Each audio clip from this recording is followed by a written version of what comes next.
కల్వకుంట్ల కవిత గారు జాగృతి దుకాణం కొలాయించారు. జాగృతి ఆఫీస్ కార్యాలయాన్ని నిన్న ఓపెన్ చేసి తెలంగాణ రాష్ట్రానికి జాతిపిత అయిన కేసీఆర్ అని మాట్లాడుతూ ఉన్నారు. తెలంగాణ రాష్ట్రానికి కేసీఆర్ జాతిపిత ఏంది? జయశంకర్ సార్ కదా జాతిపిత.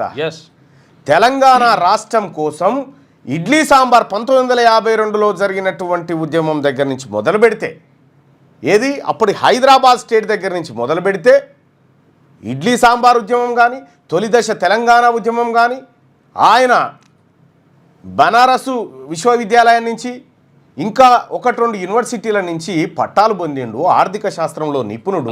కాకతీయ యూనివర్సిటీ రిజిస్ట్రార్గా పనిచేసిండు, వీసీగా పనిచేసిండు. ఏ ఒక్క రాజకీయ పదవి తీసుకోకుండా తన జీవితాంతం తెలంగాణ ప్రత్యేక రాష్ట్రం కోసం మాట్లాడి తెలంగాణ డెవలప్మెంట్ ఫోరంని ఇతర దేశాల్లో ఏర్పాటు చేసి తెలంగాణ ఆకాంక్షను దశ దిశలా చాటి ఆయన దాదాపు ఒక 50-60 ఏళ్ళు పోరాటం చేసిన తర్వాత కేసీఆర్ ఎంటర్ అయి మొత్తం తెలంగాణ జాతిపిత ఈయననే. ఎట్లా జాతిపిత? కనీసం పెళ్లి కూడా జీవితాన్ని త్యాగం చేసిండు జయశంకర్ సార్కు కేసీఆర్ గారికి ఎక్కడన్నా పోలికలు ఉన్నాయా? ఆయన వీసీగా పనిచేసిండు, ఈయన ఎంఎస్సి పొలిటికల్ సైన్స్ అని చెప్పిండు, చదివిందేమో డిగ్రీ. ప్రపంచం లేడు ఉండదు అది ఎంఎస్సి పొలిటికల్ సైన్స్ అనేది. జయశంకర్ సారు జీవితాంతం పోరాటమే చేసిండు.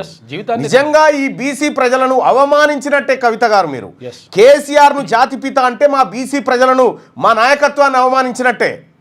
తెలంగాణ రాష్ట్రానికి 200% జాతిపిత ఎవరన్నా ఉన్నారంటే అది మా జయశంకర్ సారు. 100%. ఈ జాతి రత్నం ఆయన.